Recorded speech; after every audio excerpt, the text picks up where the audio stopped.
Lieben, herzlich willkommen zu meinem 7. Video. Heute machen wir eine gebratene Entenbrust mit Apfelrisotto.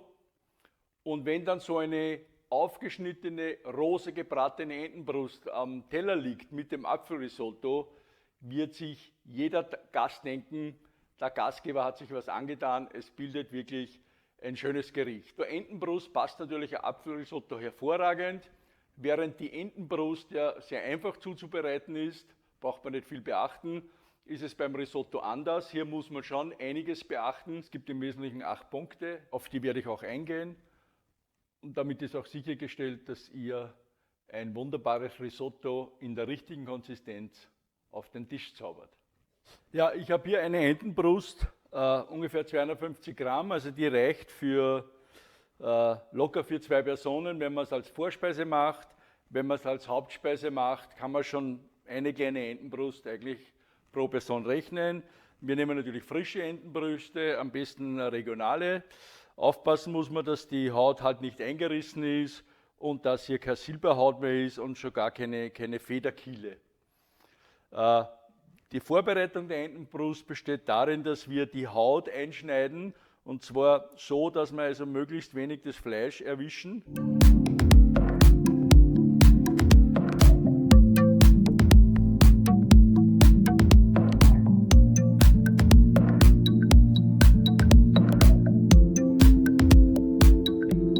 Besonderheit des Risotto ist eigentlich, dass der Reis während des Kochens Stärke abgibt. Dazu nimmt man natürlich eigenen Risotto-Reis, speziellen Risotto-Reis.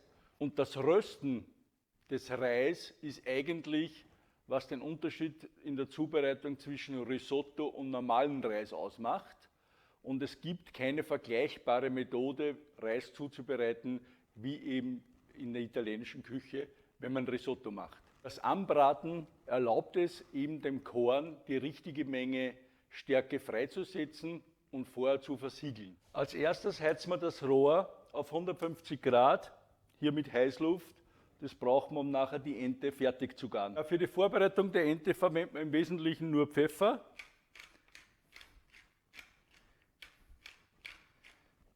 Und reiben das so wirklich schön in die Haut ein. Ich verwende kein Salz vorher, weil ich diese Meersalzflocken, die kommen aus England, weil die einfach ganz dünn sind und einen schönen Geschmack haben. Für das Risotto brauchen wir 200 Gramm Reis, Risotto-Reis,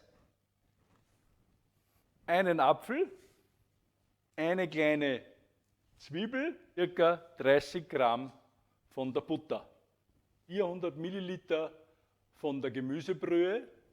Ja, optimal wäre natürlich eine Bouillon, wenn ihr habt, ansonsten halt Instant-Gemüsesuppe, 400 Milliliter und das ist schon gleichzeitig der Tipp 2, die muss immer heiß sein. Würdet ihr eine kalte Brühe dazugeben, wird der Kochprozess jedes Mal unterbrochen und der Reis kann sich nicht in der Konsistenz entwickeln. Ja, ihr seht, ihr habt die Zwiebel geschnitten, auch die Äpfel entkernt und ohne Schale. Ich verwende immer einen Granny Smith Apfel fürs Apfelrisotto, weil der einfach eine schöne Säure hat. So, jetzt geht's los. Wir starten mit der Entenbrust und dazu heizen wir uns eine Pfanne auf und legen die Entenbrust noch kalt in die Pfanne. Und zwar mit der Hautseite nach unten und lassen die, sobald sie brutzelt, 5 Minuten auf der Hautseite und dann vielleicht noch mit 2 Minuten auf der Fleischseite. Jetzt können wir mit dem Risotto beginnen. Das Um und Auf, und das ist gleichzeitig der Tipp 3, der Reis muss angebraten werden mit Butter oder mit Olivenöl. Das bindet einfach die Stärke und hilft auch, dass der Reis später nicht zusammenklebt, was wir nicht wollen. Und man kann den Reis sofort mit den Zwiebeln anrösten. Ja, ihr seht, die Entenbrust ist schon 5 Minuten auf der Hautseite angebraten. Jetzt drehen wir es noch 2 Minuten auf die Fleischseite, lassen es noch kurz anbraten und beginnen jetzt mit dem Risotto. Wir geben die Zwiebel dazu und natürlich den Reis. und lassen das jetzt einmal anbraten.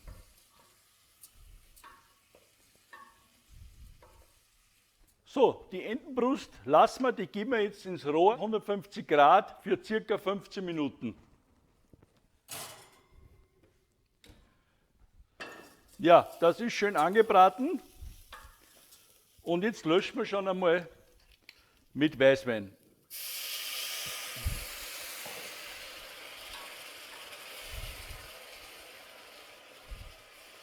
Also der Reis sollte eigentlich immer so bei 70 Grad, das heißt, er braucht schon eine durchgängige Hitze. So, wir kommen zum nächsten Tipp. Auch wenn es immer heißt, Risotto immer rühren, immer rühren. Man muss jetzt nicht 20 Minuten dastehen rühren, aber man sollte schon öfters rühren, damit auch nichts am Boden anbrennt. Ja, und das ist jetzt schon der nächste Tipp. Immer so viel Brühe nachgießen, dass der Reis gerade mit Brühe bedeckt ist. Der sollte auch nicht drinnen schwimmen.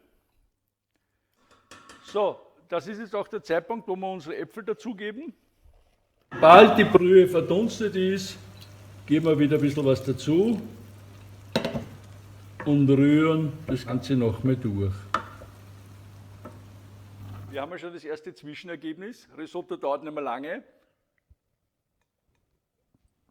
Und wir können uns die Entenbrust rausholen.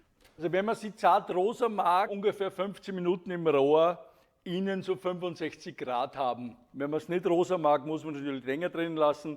Vielleicht muss man halt dann am Bratenthermometer verwenden. Ich gebe jetzt der Ente einfach noch Zeit und gebe sie in der Zwischenzeit, bis unser Risotto fertig ist, einfach in eine Alufolie. In 20 Minuten sollte das Risotto jetzt eigentlich die Konsistenz haben, die wir wollen, nämlich es soll noch ein bisschen bissfest sein. Genau. Man soll das nur spüren, wenn man den Schweißkorn beißt. Und das ist jetzt der Zeitpunkt, wo wir kalte Butter dazugeben und wirklich eine großzügige Menge Parmesan. Weil wir wollen ja, dass das Risotto schmeckt wie in Italien. Und da braucht man jetzt auch nicht sparen und auf die Linie schauen und keinen Butter nehmen.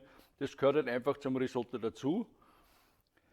Das rühren wir jetzt nochmal sauber durch.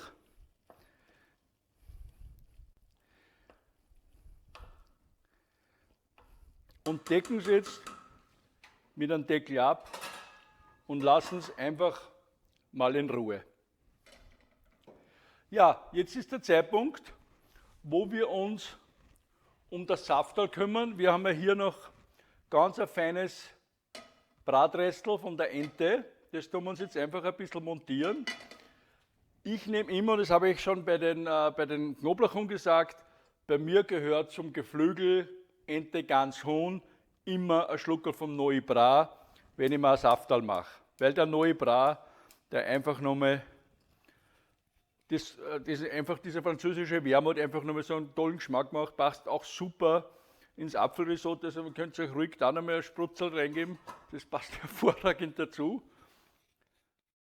Ich gebe noch ein bisschen Olivenöl dazu und lassen wir das jetzt einfach noch mal kurz aufkochen.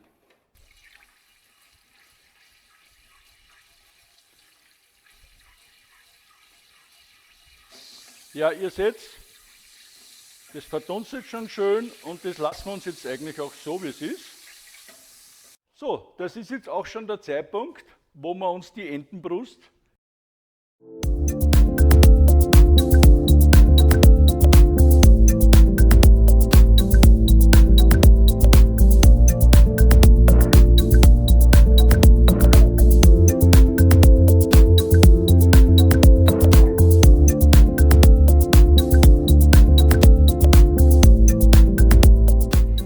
und ihr seht, das ist jetzt fertig. Das hat eine wunderbare Konsistenz.